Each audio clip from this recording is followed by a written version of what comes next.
ഏവർക്കും നമസ്കാരം. നമ്മുടെ പുതിയ വീഡിയോയിലേക്ക് സ്വാഗതം. നമ്മുടെ ഇന്നത്തെ വീഡിയോ അക്കാമാന കേവ് എന്ന് പറയുന്ന ഒരു കേവിലേക്കാണ്. ഇന്നലെ നമ്മൾ വീഡിയോയിൽ ഉണ്ടാവാലി കേവിൻ്റെ കാര്യങ്ങളാണല്ലോ നമ്മൾ കാണിച്ചു തന്നത്. അതുപോലെ തന്നെ വിജയവാഡ ടൗണിൻ്റെ അടുത്തായിട്ടുള്ള ഒരു കേവാണ് അക്കാമാന കേവ്. അവിടേക്കാണ് നമ്മുടെ യാത്ര. വിജയവാഡ ടൗൺ എത്തുന്നതിന് മുമ്പേ ഉള്ള ഒരു വലിയൊരു പാലത്ത് കൂടിയുള്ള യാത്രാ കാഴ്ചകളാണ് നാം ഇപ്പോൾ കണ്ടുകൊണ്ടിരിക്കുന്നത്. ഇതാണ് കൃഷ്ണ റിവർ.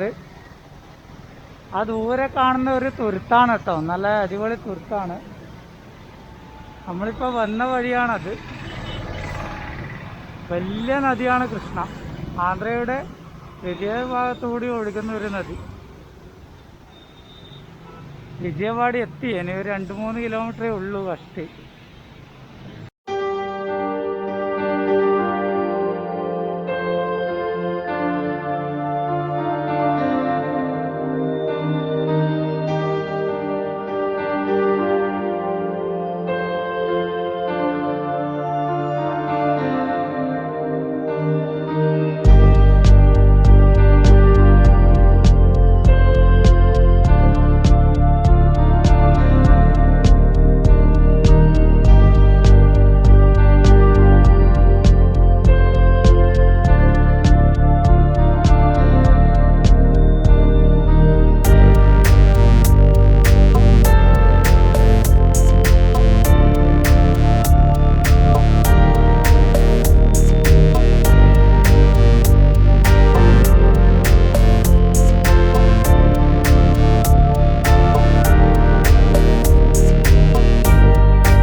ഞാനിപ്പോൾ ഇവിടെ എത്തി.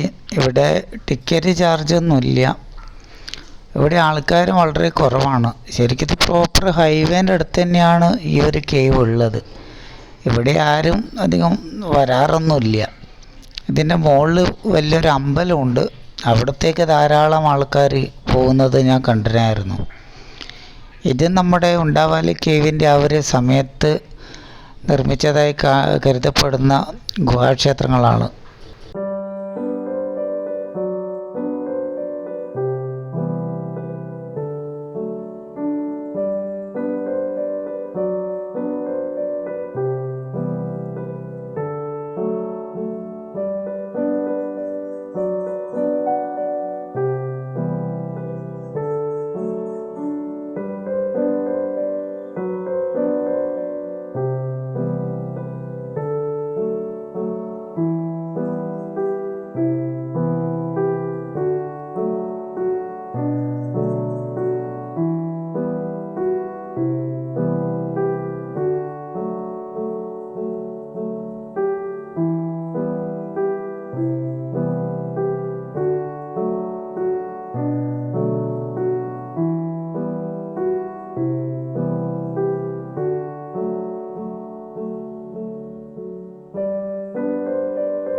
നമ്മളിപ്പോൾ ഈ കണ്ട കാഴ്ചകളൊക്കെ താഴത്തെ കേവിൻ്റേതാണ്. ഇവിടെ ഇതിൻ്റെ മുകളിലും കേവുണ്ട്. ഇനി നമുക്ക് നല്ല മുകളിലേക്ക് പോവാം. താഴേന്ന് കുറേ സ്റ്റെപ്പ് കയറിയിട്ടാണ് മുകളിലെത്തിയത്. ഇതാണ് മുകളിലത്തെ കേവ്. ഇതും 6 to 7 നൂറ്റാണ്ടിൽ നിർമ്മിച്ചൊരു കേവ് ആണ്. വിജയവാഡയിലെ മറ്റൊരു കാഴ്ചയിൽപ്പെടുന്ന ഒരു സ്ഥലം കൂടിയാണ് ഈ ഒരു കേവ്.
അപ്പോൾ സുഹൃത്തുക്കളെ, വിജയവാഡയിൽ അധികം കറങ്ങിയിട്ടൊന്നുമില്ല. നമ്മൾ ഉണ്ടാക്കിയ കേവ് കഴിഞ്ഞ് ഈ ഒരു കേവും കൂടി കഴിഞ്ഞിട്ട് തിരിച്ചു പോവുകയാണ്. പ്രത്യേകിച്ചിട്ട് അങ്ങനെ വിശാഖപട്ടണം കവർ ചെയ്യാനില്ല. ഈ ഒരു കുന്നിൻ്റെ മുകളിൽ തന്നെ ഒരു അമ്പലമുണ്ട്. അമ്പലത്തിലൊന്നും ഞാനിപ്പോൾ പോകുന്നില്ല, മൊത്തം റഷാണ്.